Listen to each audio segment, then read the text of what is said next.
তো বন্ধুরা, যাদের যাদের অন্নপূর্ণা ভান্ডারের টাকা কিন্তু এখন অবধি যাদের যাদের ঢোকেনি এবং অথবা আপনাদের স্ট্যাটাসে আপনারা চেক করছেন তখন দেখাচ্ছে আন্ডার প্রসেসিং কিংবা রিজেক্ট, কারো দেখাচ্ছে পেমেন্ট ফেল, কিংবা কারো কারো কিন্তু গতবার টাকা পেয়েছেন, প্রথম কিস্তি পেয়েছেন কিন্তু দ্বিতীয় কিস্তি পাননি। বিভিন্ন ধরনের সমস্যা কিন্তু আপনাদের মাথায় কিন্তু ঘুরছে।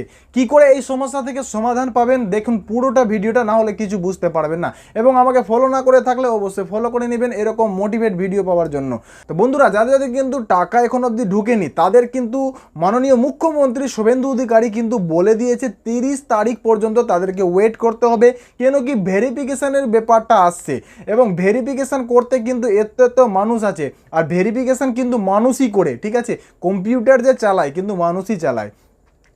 তাই কিন্তু ভেরিফিকেশন করতে কিন্তু হয়তো কিছুক্ষণ সময় লাগতে পারে, তাই 30 তারিখ পর্যন্ত ওয়েট করুন।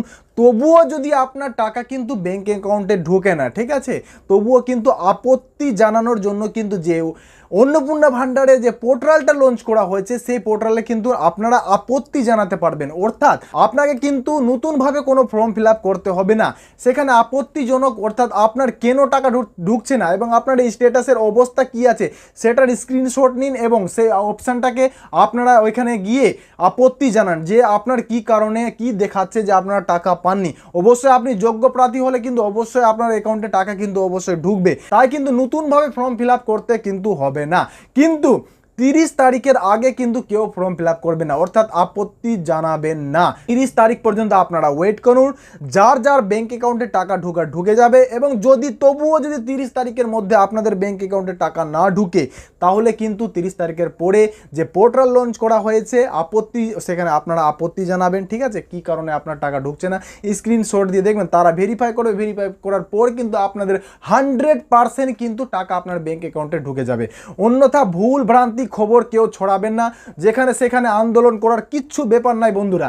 জাস্ট শুভেন্দু অধিকারী আমাদের মুখ্যমন্ত্রী সব কিছু সুন্দরভাবে বুঝিয়ে দিয়েছেন, সবাই টাকা পাবে, চিন্তার কোনো বিষয় নেই, সবাই টাকা পাবে, ঠিক আছে। যার টাকা ঢুকবে না, যার টাকা কিন্তু ব্যাঙ্ক অ্যাকাউন্টে ঢুকবে না, কিন্তু আপত্তিজনক অর্থাৎ আপত্তি এখানে দেখাতে পারবেন, অর্থাৎ অনলাইনে কিন্তু ফর্ম ফিল আপ করতে পারবেন, অনলাইনে ফর্ম ফিল আপ করবেন, অর্থাৎ নতুনভাবে না, কিন্তু আবারও আমি বলছি নতুনভাবে ফর্ম ফিল আপ করতে পারবেন না এখন। অর্থাৎ যারা নতুন, যারা ফর্ম ফিল আপ করেনি তারা করতে পারবে, এবং যাদের টাকা পেয়েছেন কিন্তু একবার অন্য কিস্তি পাননি, অর্থাৎ কোনোবারও আপনারা টাকা পাননি, ফর্ম কিন্তু ভরে নিয়েছেন আগে, তারা কিন্তু আপত্তি জানাতে পারবেন যে আপনার কি কারণে টাকা কিন্তু ঢুকেনি। তারা ভেরিফাই করবে এবং দেখবে আপনি যোগ্য প্রার্থী হলে কিন্তু আপনার অ্যাকাউন্টে টাকা কিন্তু আপনার অ্যাকাউন্টে ঢুকিয়ে দেওয়া হবে। তো চিন্তার কোনো বিষয় নেই এবং ভুল ভ্রান্তি খবর ছড়াবেন না, কোনো গুজব খবর ছড়াবেন না, খারাপ ভিডিওকে শেয়ার করবেন না, গুজব থেকে বাঁচুন এবং সত্যিকে জানার জন্য আমাকে অবশ্যই ফলো করে নেবেন এবং ভিডিওটাকে নিজের কাছে সীমাবদ্ধ না রেখে ভিডিওটা শেয়ার করে সবাইকে জানিয়ে দিন,